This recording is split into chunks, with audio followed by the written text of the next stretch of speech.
Assalamualaikum warahmatullahi wabarakatuh. Perkenalkan, nama saya Rahmawati dengan NIM 2001075110111. Nah, pada kesempatan kali ini saya akan menjelaskan terkait tugas dari filogeni. Nah, pada video ini terdapat dua gambar. Saya menyajikan tabel dan bagan dari pohon filogeni. Nah, pohon filogeni sendiri itu dari tabel ini dapat menghasilkan dua bagan pohon filogeni, yakni pohon filogeni 1 kemudian pohon filogeni kedua.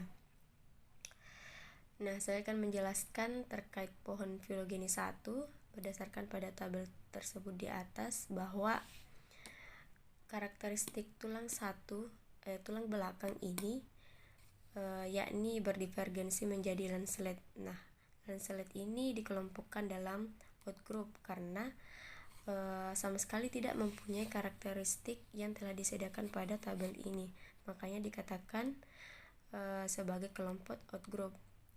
Kemudian karakteristik kedua itu ada rahang berengsel. Nah, rahang berengsel ini berdivergensi menjadi lamprey. Nah, seperti yang terlihat pada tabel tersebut bahwa lamprey hanya mempunyai satu karakter, yaitu tulang belakang. Nah, kemudian yang kedua itu ada rahang berengsel.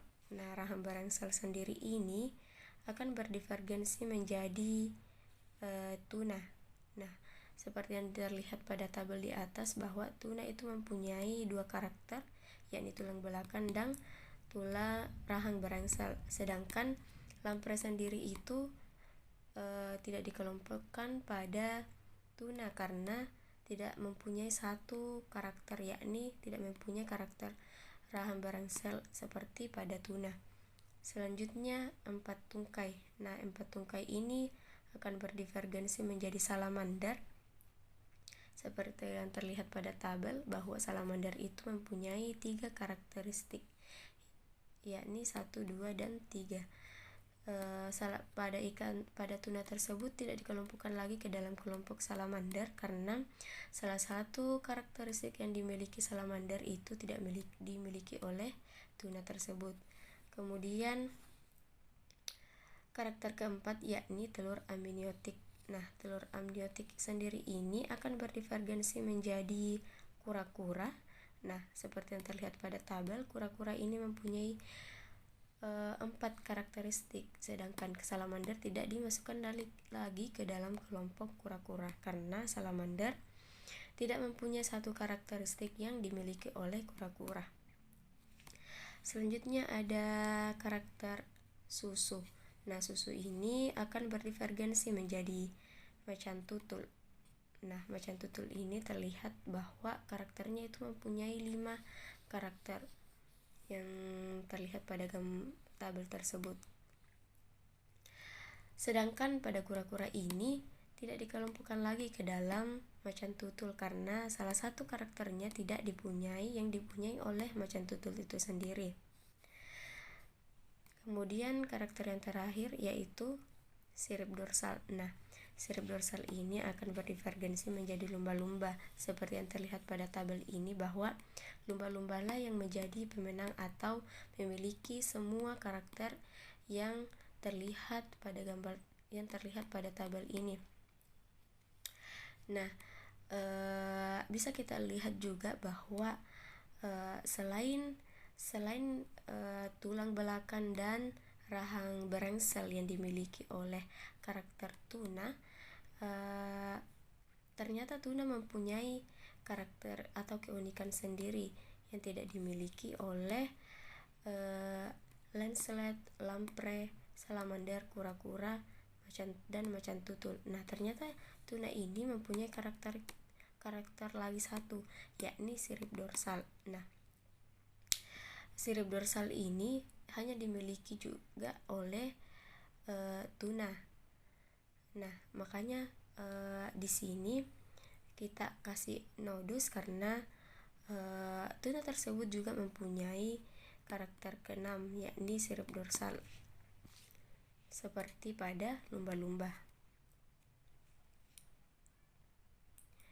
Nah, selanjutnya saya akan menjelaskan terkait pohon filogeni kedua. Nah, kurang lebih mungkin seperti yang telah saya jelaskan pada pohon filogeni satu ini. Kemudian untuk pohon filogeni kedua ini ada karakter yang sama juga pada tabel ini, masih terkait karakter pada tabel, yakni tulang belakang. Nah, tulang belakang ini akan berdivergensi menjadi lancelet.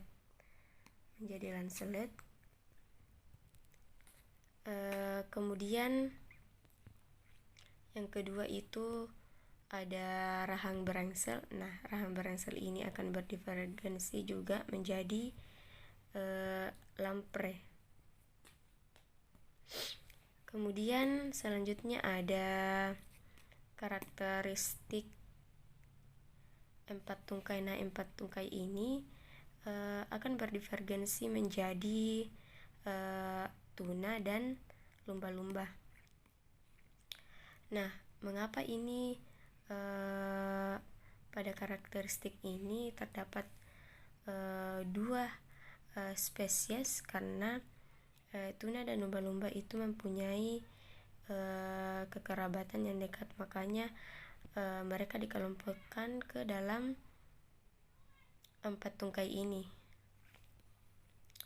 Nah, kemudian selanjutnya itu ada telur amniotik. Nah, telur amniotik ini akan berdivergensi menjadi salamander.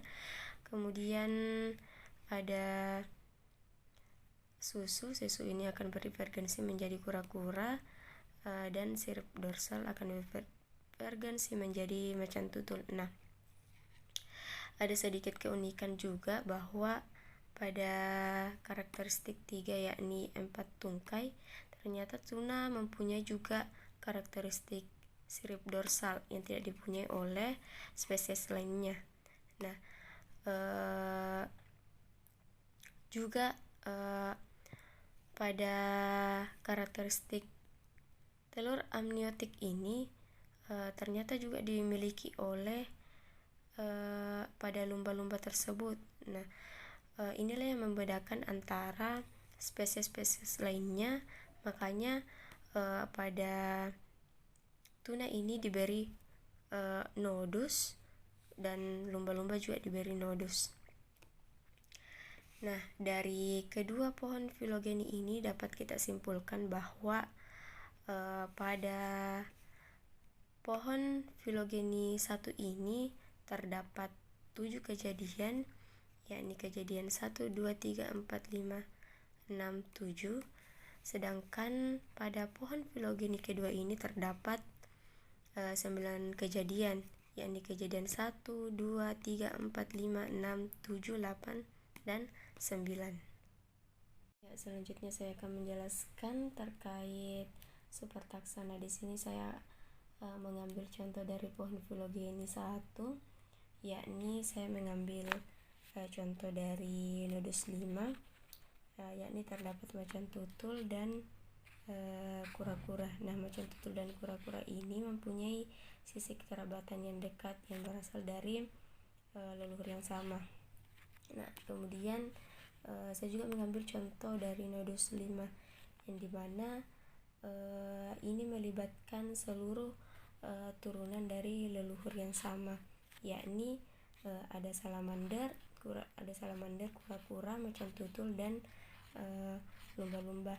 Nah, ini mempunyai atau berasal dari nenek moyang yang sama dan merupakan turunan dari yang karakter ketiga ini.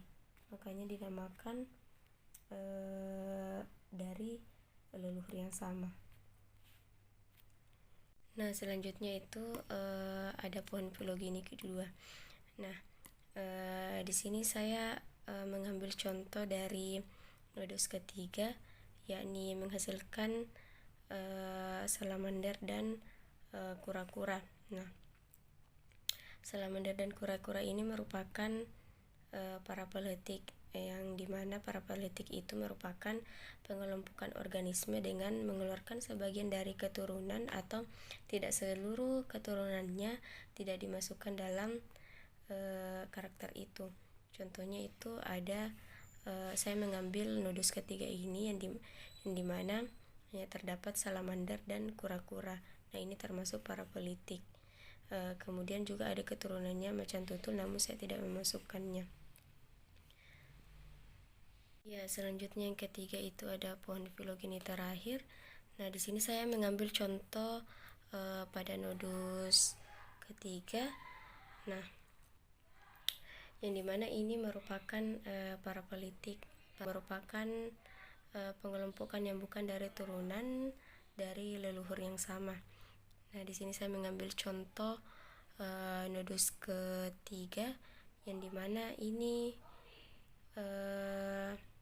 merupakan lediform yang berasal dari karakteristik yang kedua. Nah, kemudian sedangkan dari leluhur ketiga itu cuma ada drumweed, ginkgo, dan white spruce. Nah, di sini keempat ini merupakan paraplegic, namun hanya 3 saja yang termasuk dalam kelompok atau leluhur yang sama, yakni ada drumweed, ginkgo, dan white spruce. Sedangkan lediform itu tidak termasuk karena dia tidak merupakan atau bukan merupakan dari leluhur yang sama dari ketiga ini. Ya, sampai di sini yang bisa saya jelaskan. Kurang dan lebihnya mohon dimaafkan. Wassalamualaikum warahmatullahi wabarakatuh.